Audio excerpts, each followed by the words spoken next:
ठीक है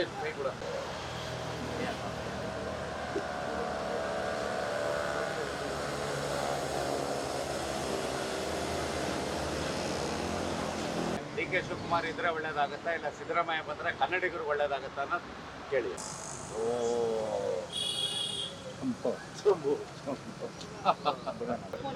ರಾಜ್ಯದ ಮುಖ್ಯಮಂತ್ರಿ ಆಗ್ತಾರ ಆಗಲ್ವಾ?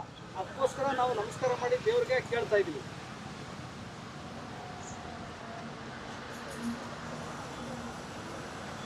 ಮತದಾರರ ಕಿವಿಗೆ ಹೂವು, ರೈತರ ಕಿವಿಗೆ ಹೂವು, ಕಾರ್ಮಿಕರ ಕಿವಿಗೆ ಹೂವು, ಎರಡು ಒಟ್ಟಿಗೆ ಕೊಟ್ರ ಸರ್ಕಾರ. ಬಡಬಗ್ಗರಿಗೂ ಹೂವು, ಅನ್ನದಾತರ ಕಿವಿಗೆ ಹೂವು ಇಟ್ಟು ಸರ್ಕಾರ, ರೈತರ ಕೈ ಚುಪ್ಪು ಕೊಟ್ಟಂತ ಸರ್ಕಾರ, ಅಭಿವೃದ್ಧಿ ಇಲ್ಲ, ಎಲ್ಲ ಆಗುತ್ತಾ ಅಂತ ಹೇಳಿ. ಸಿದ್ದರಾಮಯ್ಯನವರೇ ಮುಂದುವರೆದ್ರೆ ಒಳ್ಳೇದಾಗುತ್ತಾ ಅಥವಾ ಡಿ ಕೆ ಶಿವಕುಮಾರ್ ಮುಖ್ಯಮಂತ್ರಿ ಆದ್ರೆ ಒಳ್ಳೇದಾಗುತ್ತಾ?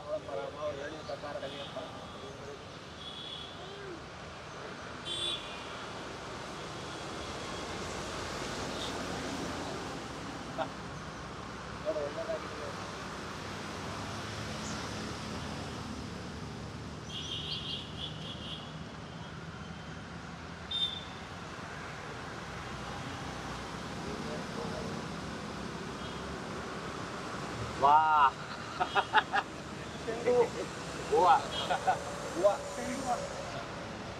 ಕನ್ನಡಿಗರ ಕಿವಿಗೆ ಹೂವು, ಕನ್ನಡಿಗರ ಕಿವಿಗೆ ಹೂವು, ರಾಜ್ಯದ ಜನತೆಗೆ ಹೂವು, ಕರ್ನಾಟಕದ ಜನತೆಗೆ ಕಿವಿಗೆ ಹೂವು, ಮಠ ಆಗ್ತಂತ ಮತದಾರರ ಕಿವಿಗೆ ಹೂವು, ಚೊಂಬು ಹೂವು ಎರಡು ಒಟ್ಟಿಗೆ ಬಂದ್ಬಿಡ್ತಾರೆ. ರಾಜ್ಯದ ಅಭಿವೃದ್ಧಿ, ರಾಜ್ಯದ ಅಭಿವೃದ್ಧಿ, ರಾಜ್ಯದ ಅಭಿವೃದ್ಧಿ. ಕುರ್ಚಿ ಕಿತ್ತಾಟ ನಿಲ್ಲಲಿ, ಕುರ್ಚಿ ಕಿತ್ತಾಟ, ಕುರ್ಚಿ ಕಿತ್ತಾಟ, ರಾಜ್ಯದ ಅಭಿವೃದ್ಧಿ ಹೇಳಿದ್ರು. ಅದಕ್ಕೆ ನಾವು ಕೇಳ್ತಾ ಇದ್ದೀವಿ.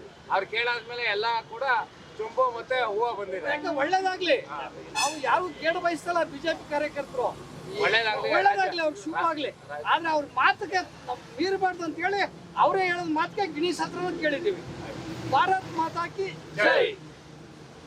ಕನ್ನಡಿಗರಿಗೆ ಕಾರ್ಯಕರ್ತರು ಯಾಕೆ ಗಿಣಿಶಾಸ್ತ್ರ ಕೇಳೋದು ಅಂತಂದ್ರೆ, ಕಳೆದ ವಾರ ಈ ರಾಜ್ಯದ ಚಿಕ್ಕ ದೊರೆ ಮುಂದೆ ದೊರೆ ಆಗ್ಬೇಕಂತ ಕನ್ಸ್ ಕಾಣ್ತಾ ಇರುವಂತ ಚಿಕ್ಕ ದೊರೆ ಬೇಕಾದ್ರೂ ಹೋಗಿ ಅವ್ರು ಗಿಣಿಶಾಸ್ತ್ರ ಕೇಳ್ಕೊಳ್ಳಿ ಅಂತ ಹೇಳಿದ್ರು. ಆ ಉದ್ದೇಶಕ್ಕೋಸ್ಕರ ನಾವು ಈ ರಾಜ್ಯದ ಉಪಮುಖ್ಯಮಂತ್ರಿಗಳು ಚಿಕ್ಕ ದೊರೆ ಅವರ ಮಾತಿಗೆ ಗೌರವ ಇಟ್ಕೊಂಡು ನಾವು ಇವತ್ತು ಗಿಣಿಶಾಸ್ತ್ರ ಕೇಳಿದ್ದೇವೆ.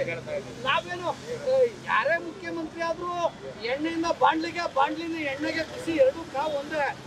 ಆದ್ರೆ ಅವ್ರು ಹೇಳೋದ್ ಮಾತಿಗೆ ಗೌರವ ಕೊಟ್ಟು ಈ ರಾಜ್ಯದ ಉಪಮುಖ್ಯಮಂತ್ರಿಗಳಿಗೆ ಗೌರವನ ಇಟ್ಟು ಗಿಣಿಶಾಸ್ತ್ರವನ್ನು ನಾವು ಕೇಳಿದ್ವಿ. ಅವ್ರು ಹೇಳಿದರೆ ಅದಕ್ಕೆ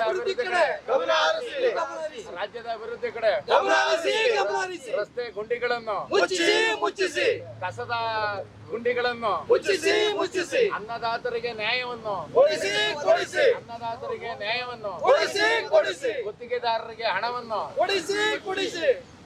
ಭಾರತ್ ಮಾತಾ ಕಿ ಜೈ, ಭಾರತ್ ಮಾತಾ ಕಿ ಜೈ.